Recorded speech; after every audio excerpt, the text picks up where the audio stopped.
I am honored and extremely happy to introduce Idra Novey to all of you. Idra is an award winning novelist, poet, and translator. Her fiction and poetry have been translated into 10 languages, and she's written for the New York Times, the LA Times, NPR's All Things Considered, New York Magazine, and the Paris Review.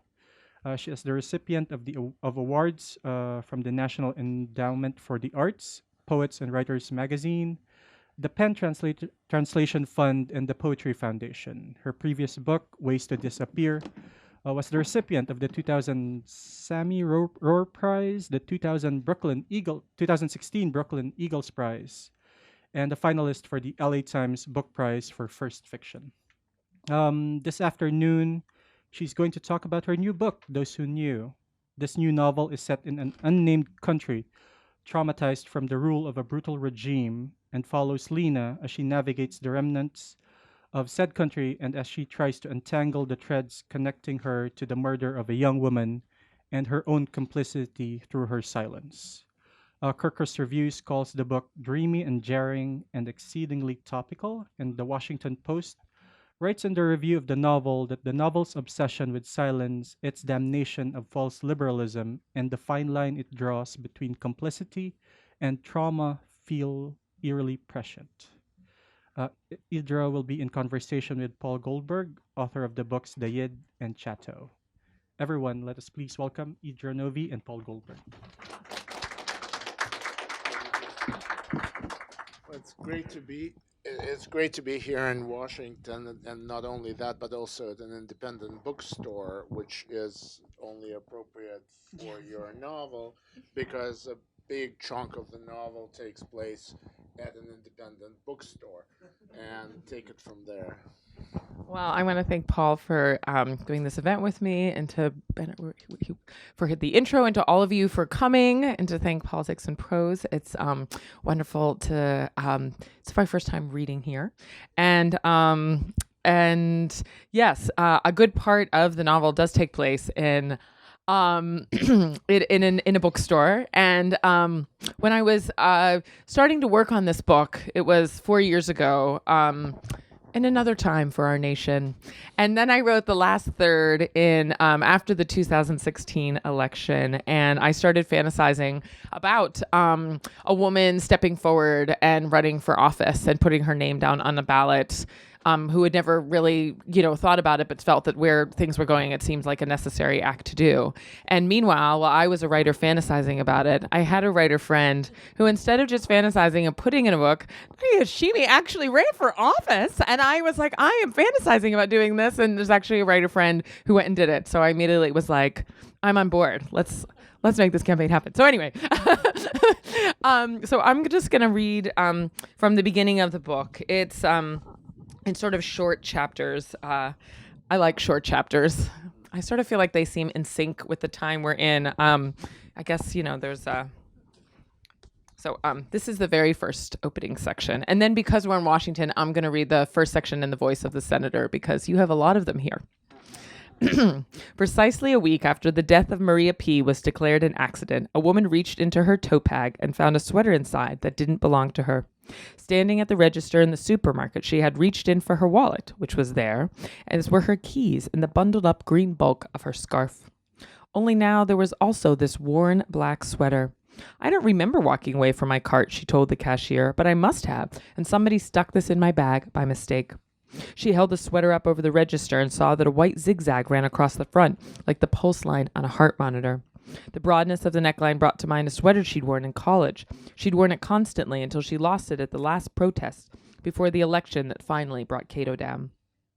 She liked the open feeling of the sweater's neckline, though it was always shifting, and like her confidence then, had required continual adjustment.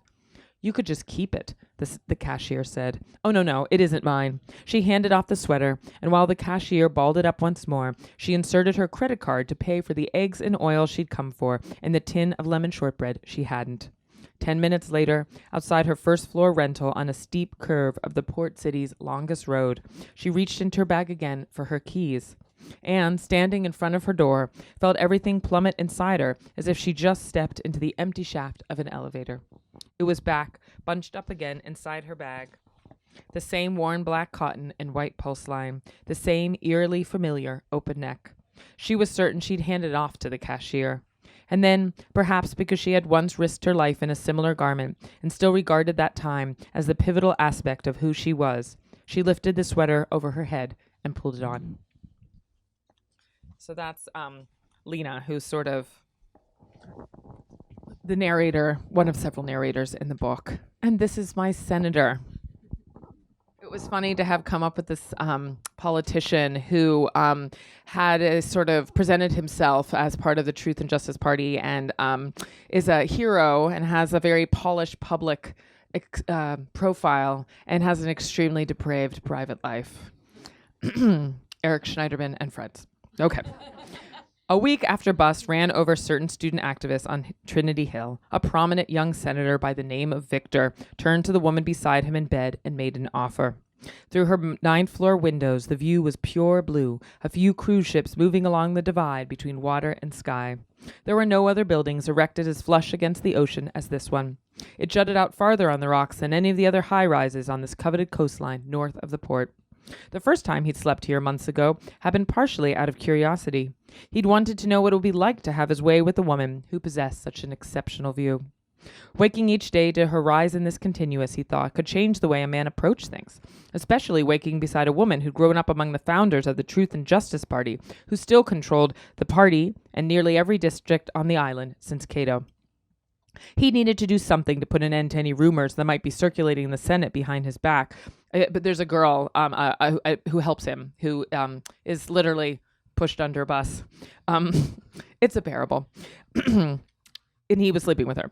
Maria had assured him she told no one about her trips to his apartment, but she was a girl, and girls were feline, always purring up to one another with their secrets. Marriage hadn't occurred to him as a potential solution until this morning. However, until this morning, he had never lingered quite as long beside this meticulously maintained woman and her singular view. The handful of times he'd slept with her last summer, he'd lost interest too quickly in what she had to say to stick around after he woke.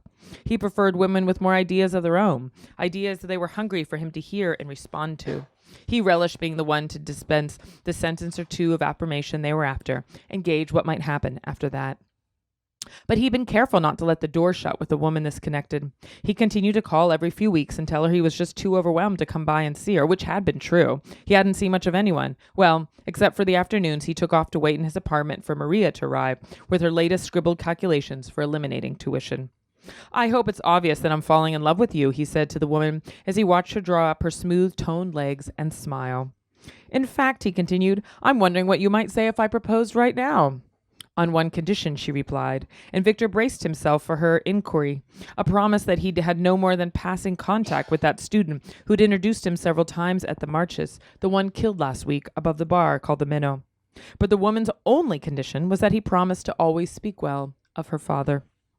Victor propped his head on his hand to consider her more closely. Her robust chin was at odds with her thin face, and her augmented breasts, alluring as they were, looked out of sync with the otherwise blunt angles of her body.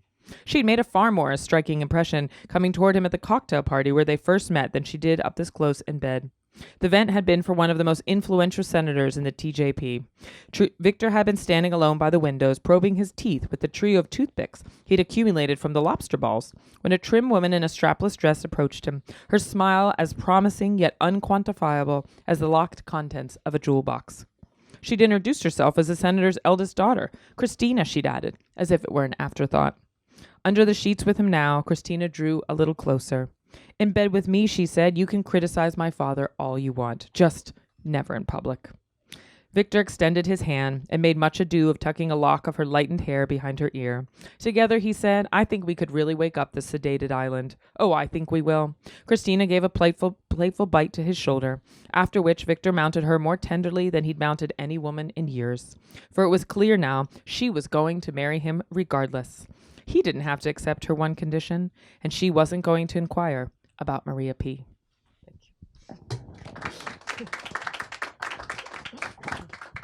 What's really fascinating about this is that it's not really a mystery. There is no mystery about who killed Maria P. Is that something that we should note particularly now, in where we're kind of in the world beyond mystery?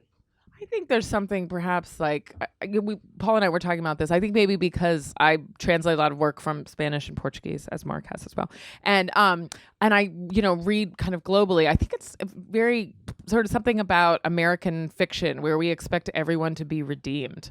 Literature in other countries isn't really like that. So it's been I think that sometimes there are characters where the suspense is not that they're going to change, but that the lack of consequences will somehow snowball to something else. So I think that the suspense in the book is not, is Victor have some violent tendencies and has some anger management issues. That didn't seem to me to be the interesting mystery. The interesting mystery is the suspense that comes from someone having lack of no consequences. I think we're like some of the suspense in the country now is about consequences and when and how they will come and what they'll look like. So I think for me it was more about the ways certain power imbalances allow certain people to have no consequences and what happens with that lack of consequences. So I think for me, that was the source of suspense that was of interest and not redeeming Victor because, that didn't seem to have any relationship to emotional truth to redeem him. No, there was no reason to redeem this guy, but what I was really asking more about was the mystery of for the reader. I mean, there's no question that he killed her. I mean, he killed her. I mean, we're kind of in the world where everything is obvious. I mean, did the Russians meddle? Of course they did. That's where it is, kind of, to me. Yeah. Yes, I do think, I remember a couple of years ago, somebody saying that we're in this time of like sort of post data where there's just so much data and you can use it to sort of justify or rationalize so many things. And I think we're sort of in a time there is a little bit sort of like post suspense and about certain things where, there isn't just the sense of, was that one not working? Of how somebody might evolve. I think it is a very heartwarming concept that everyone evolves, but I don't know if that's emotionally true for human history. So anyway, that wasn't the story I was setting out to write. I was more interested. So the title of the book, Those Who Knew, comes from Gabriel Garcia Marquez's novel, Autumn of the Patriarch. And he has a line towards the end of the novel. So the novel basically is about this aging patriarch who sort of like dies but doesn't like 8 times. And he is all about his ignorance of the people over whom he has power. So I was really interested in this line at the end of the novel. It's one of my favorite novels. It's brilliant. Where he says at the end, he never knew while the rest of them went on knowing. And I was like, well, that's the interesting story that I felt hadn't been told, was not the ignorance or the willed ignorance of the person in power, but the people who have the knowledge and what's going on in the silence around around the person who has chosen not to know. So that this story, I think, is more about how do you live with that collective silence? How do you live with that sense of complicity and somebody continuing to end up, as he does in the novel, run for president without any consequences? Right. I mean, everybody knew. And what could anybody have done? Nothing. Yes. But there's this kind of a concept, what could I have done alone? But when there's enough people saying that they're no longer alone. Yeah, and I think that was... Yeah. I mean, But that's the redemption theme, but that's not in the book. No, it is.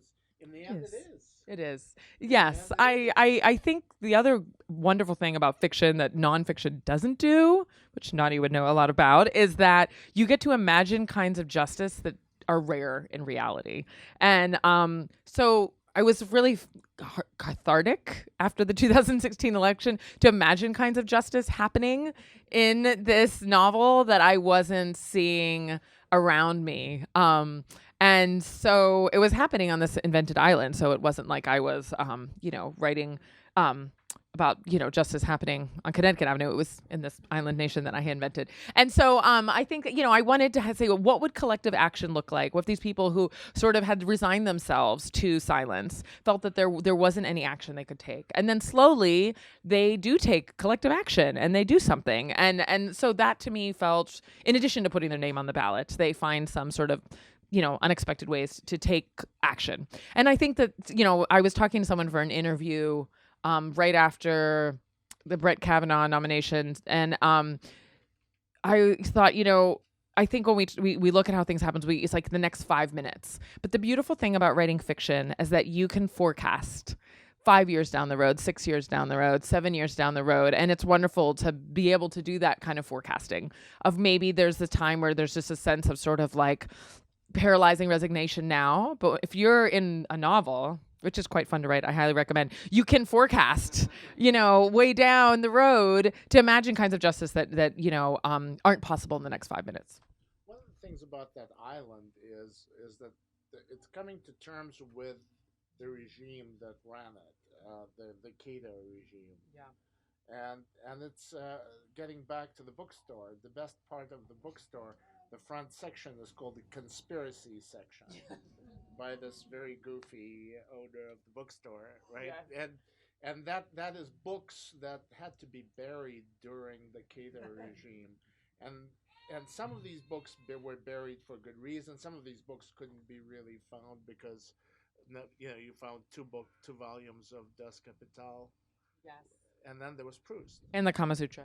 Yes, the Kama Sutra. And then there was Proust.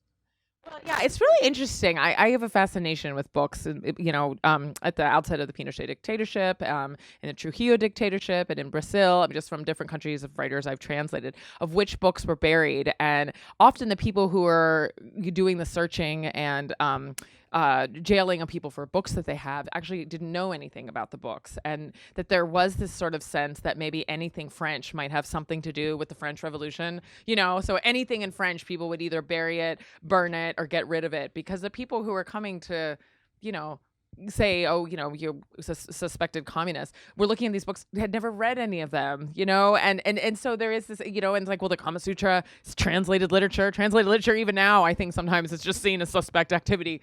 It was really fun to play with that.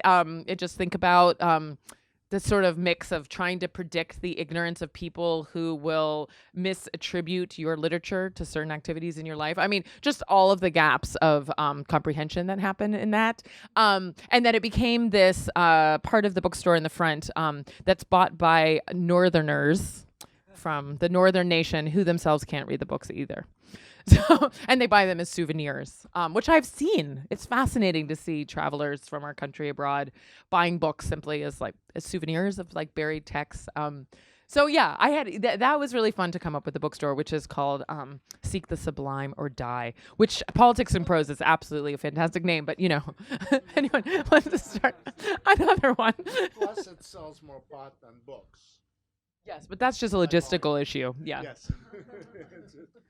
Well, you are from Pittsburgh. Outside Pittsburgh, yeah. Outside Pittsburgh. How did you come across the material that you're working with right now? How did you get there? Well, it's interesting. I grew up in the southern Allegheny Mountains, 2 hours outside of Pittsburgh, and it really sort of functions like an island nation. No one leaves, no one comes.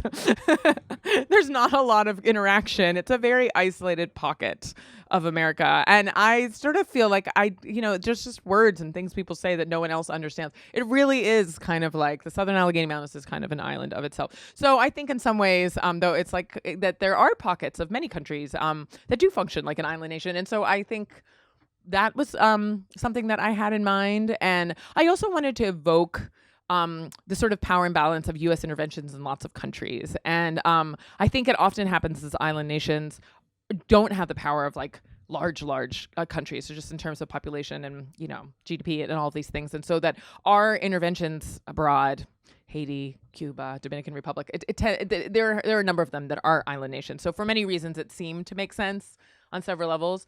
And my earliest notes from this novel are from 2014, when I was reading about the Steubenville rape case in Ohio, about an hour from where I grew up, and just reading about the football coach and how he was covering this crime and using his power to help, to enable these boys to do this crime, to their sexual crime, to their fellow classmate, and to enable them to, get away with this crime.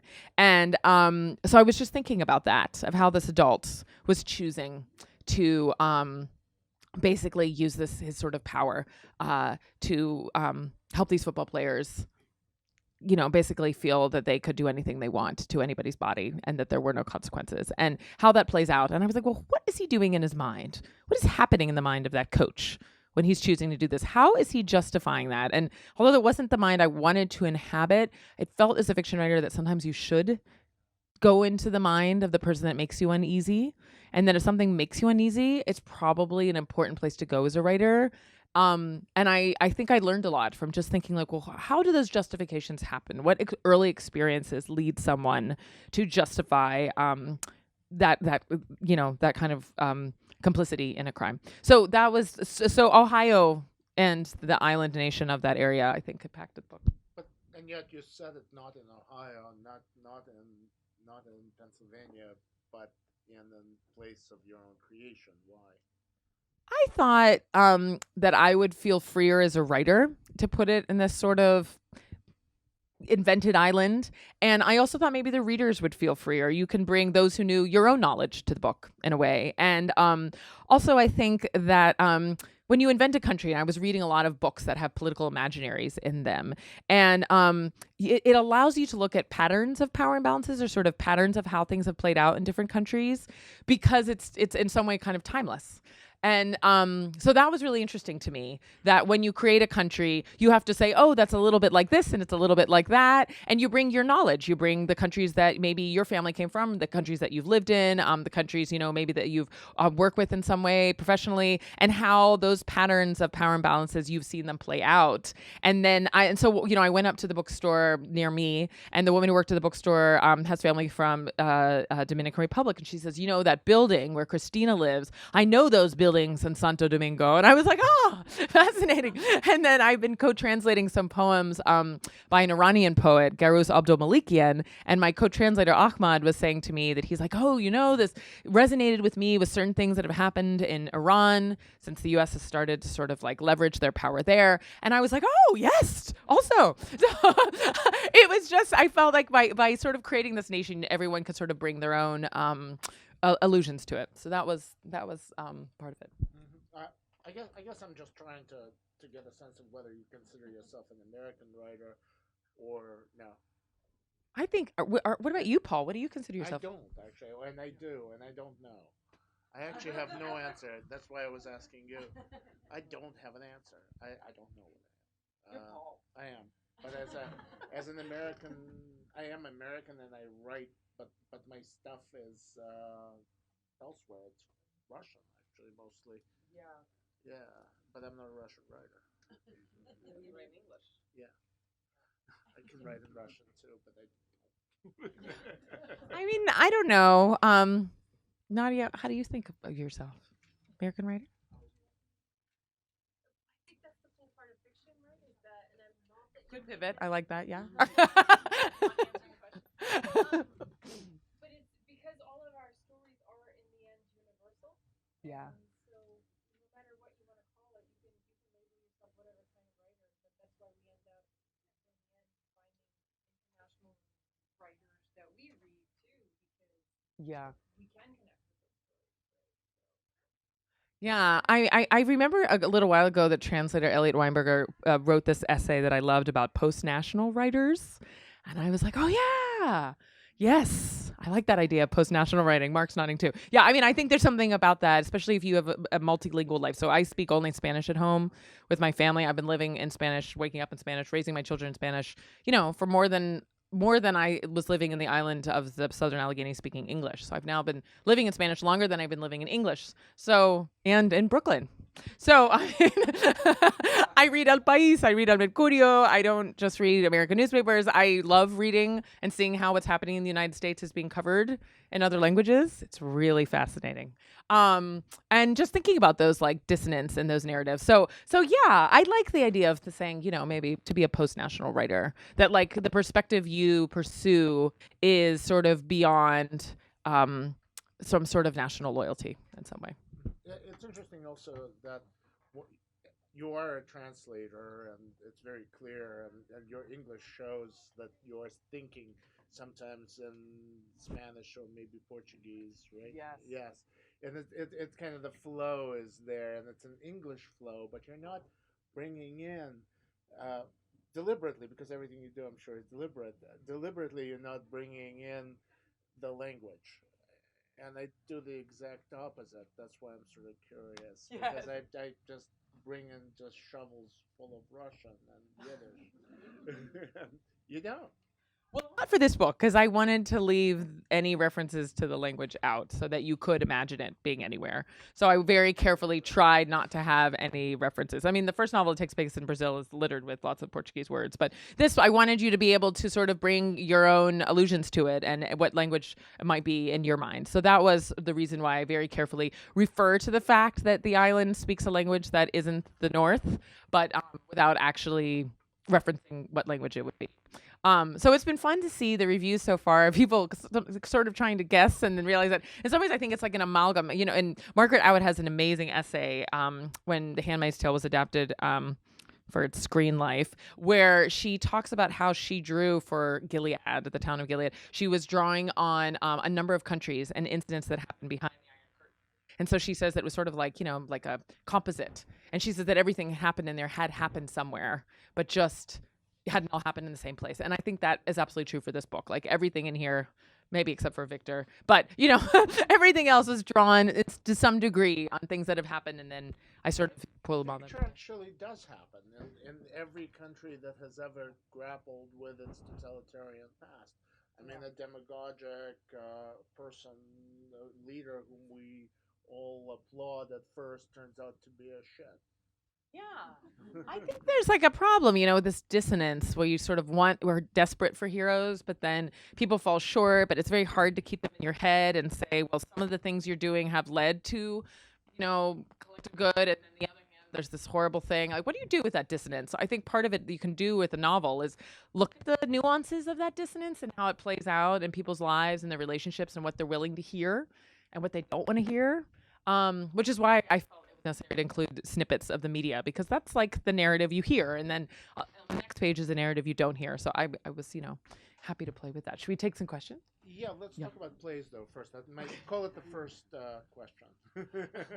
Can we talk about theater, because that's a big part of the novel? And your first novel too. Mine too. But yours. Well, you know, I think we're in a time where there is absurd theater of politics. We're like watching. There's something vaudevillian about the quality of the absurd theater of politics that's happening in this country, and certainly the politics of what's happening with Bolsonaro in Brazil has definitely had an absurdist theater quality to it. And I think that was what led me to add absurdist theater to the book. It's a political novel, and we have this absurd theater of politics, and so absurdist theater seemed to belong in a political novel.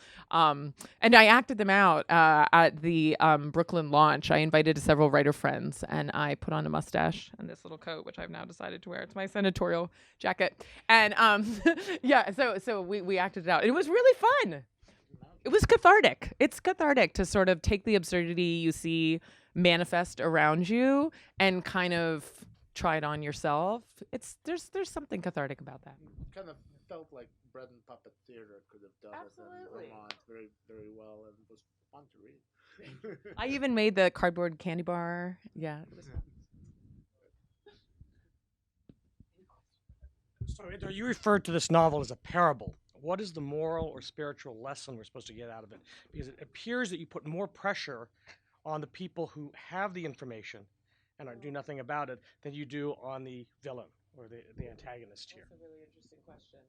Yeah, I guess I see this as kind of an open-ended parable, sort of like Shirley Jackson's The Lottery, or I think Clarice Lispector's writing, or sort of like Cutsy's novel, The Childhood of Jesus, which also takes place on an Invented Island, where they're open-ended parables. They don't have an explicit lesson to be taken from them. So I just sort of, maybe I'm like borrowing on the tone of the parable, more so than like all of the rules of one.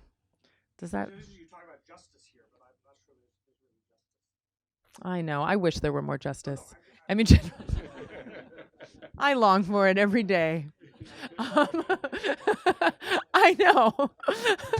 It's a blend, you know. I wanted to imagine kinds of justice, but I also wanted to write something emotionally true, and then you have to figure out, you know, it's not, I mean, children's books are fun that way, you know. But this was for adults. So any other questions?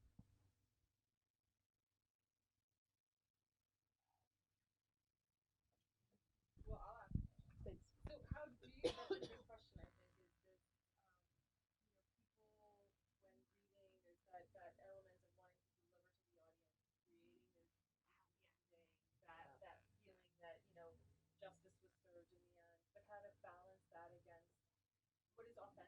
Yes. true to the tone and the spirit of the story itself. And how did you find yourself grappling with that? Yeah, I think I grapple with that the whole way through, and I do think it's a darker book because it was written in a darker time.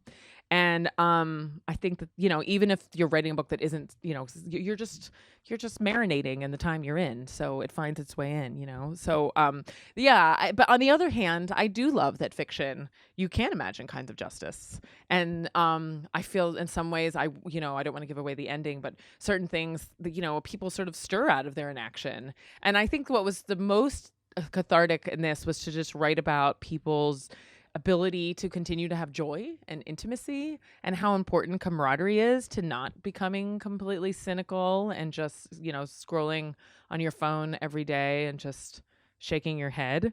And so the women in this novel, they put on some fake beards and they dance and then they run for office.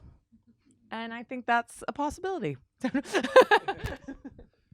Yeah, so yeah, I think that was why kind of like some absurdity felt right, because I wanted to say, this is an alternative reality. It's, No, I Yeah. love that episode because I feel like it's almost a reflection of why we gravitate now to Saturday Night Live clips because we're all in this collective realization of how absurd.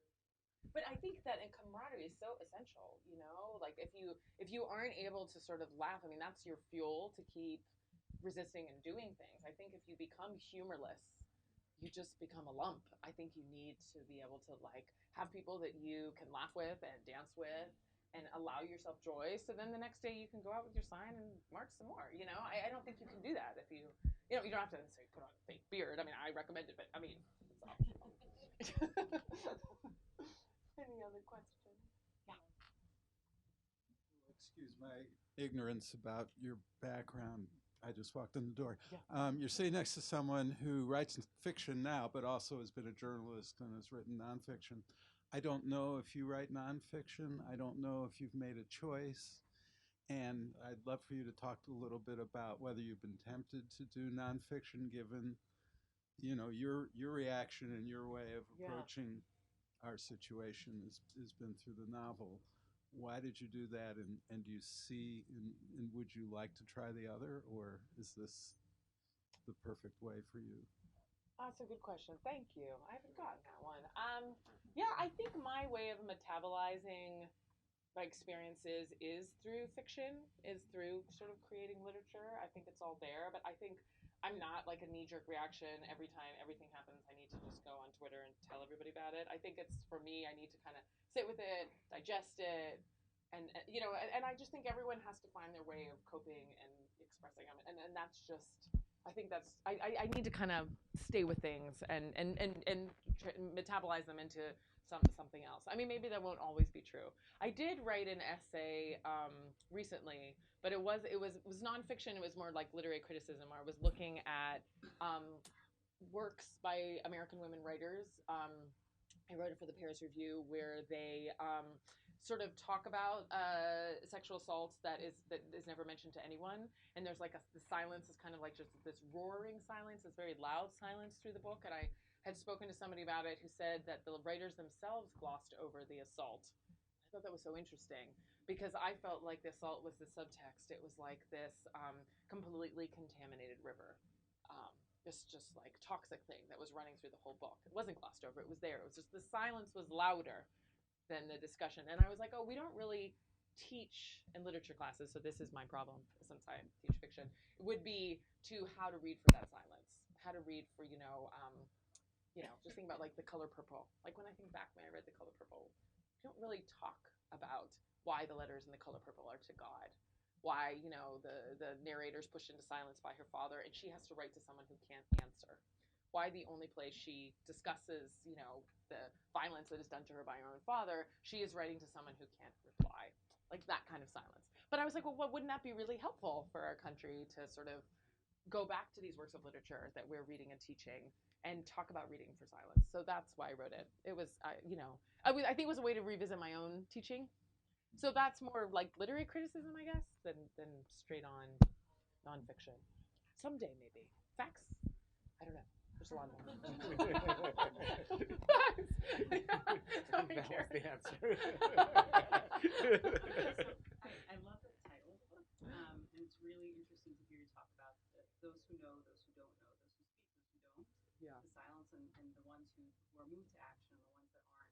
And I'm curious, when you were writing it, who were you anticipating and who were you hoping would be reading that?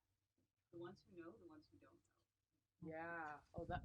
Oh, Karen, this is she's a gem. This one. I she's sang at my wedding. I think it's funny, that thing about your audience, and I can't remember who said it, but I think when you write, you always want to write for your best reader, the person who will be able to read the book on every level. So I just sort of try and imagine the reader, and I wanted to write the novel that I couldn't find. Like, I think you write the novel you want to read. So maybe I was looking for that in a way, to write the novel I wanted to read. I think there's, in a way, I didn't see this novel about that sort of roaring silence and what it's like in the complicity. And I also wanted to write about how Lena, because her family was complicit in the regime, how her sense of complicity, sort of gets leveraged in her sexual relationships and in her work relationships, and how much her sense of complicity sort of leads her to sort of put herself in uncomfortable sexual situations. And her career doesn't take off because she is so paralyzed by her sense of complicity that she doesn't really think she deserves more. So I was interested in that too, how that plays out. But yes, I couldn't find books about that. So then you end up writing it. So I think that was, in a way, yeah. I'm really interested in reading the book. But as you were talking, it brought up a question that I've more recently in today's political times I keep thinking about, that there are other countries where writers have become have political lives, and America is not one of them. And I'm wondering why. Why are there not writers out there talking about the political situation and its ramifications, both in literary terms and in terms that the everyday person would care about? And I'm just wondering your thoughts on that, having an international perspective, because I feel it's almost uniquely American that we've put our writers, in a closet. And Well, I mean, I think Roxane Gay does a lot of op-eds. Tayari Jones just had an op-ed. Here's a writer who ran for office. She's sitting right here. I was thinking, there was this piece by Sasha Heyman recently about looking, the Serbia-Bosnia conflict and what's happening here. I think there is a lot happening. Don't you think?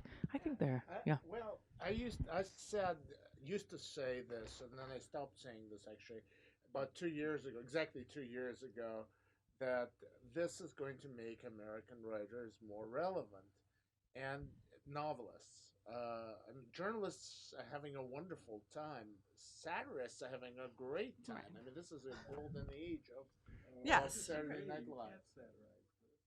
well, it's Saturday Night almost Live is pretty good. Yes, but that's it. But as a novelist, no, you can't. I tried, and I kind of didn't actually. But the place where we should all be really scared is when our poets become politically relevant. Then it's time to run for the border. Yes. Because that's like the Soviet Union situation where poets were the vanguard of resistance, and and of course that was the case in Latin America. Javier Zamora has an op-ed this past week about his book Unaccompanied, about how he came to the United States on his own without his parents at age 9, and his book is all about that. I think there are a lot of poets who are certainly addressing issues of immigration and racism, and I think a lot. Talk about them being in the vanguard of political struggle, and they're pushed back by journalists now.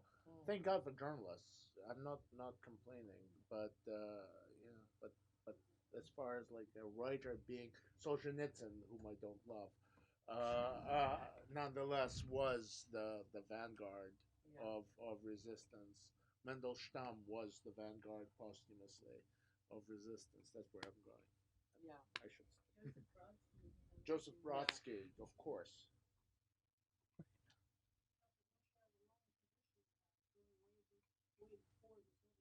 Right. Well, but I think there were a lot of poets who protested the Vietnam War. I think there is a tradition here too. I want to ask you about translation. So, as part of your bio, there's an emphasis on translation. You're also an author, and it sounds like you're also a teacher, and you're a mother, and you're many other things. Is translation an art, or is it just translation? Is it an interpretation? You get into the head of the person you're translating in an important way that makes it intellectually satisfying? Because I can translate on my phone, right? Yeah. Well, I think the thing about when you translate literature is there's so many things one can do on a phone now. About everything. It's become, you can live your whole life on a phone.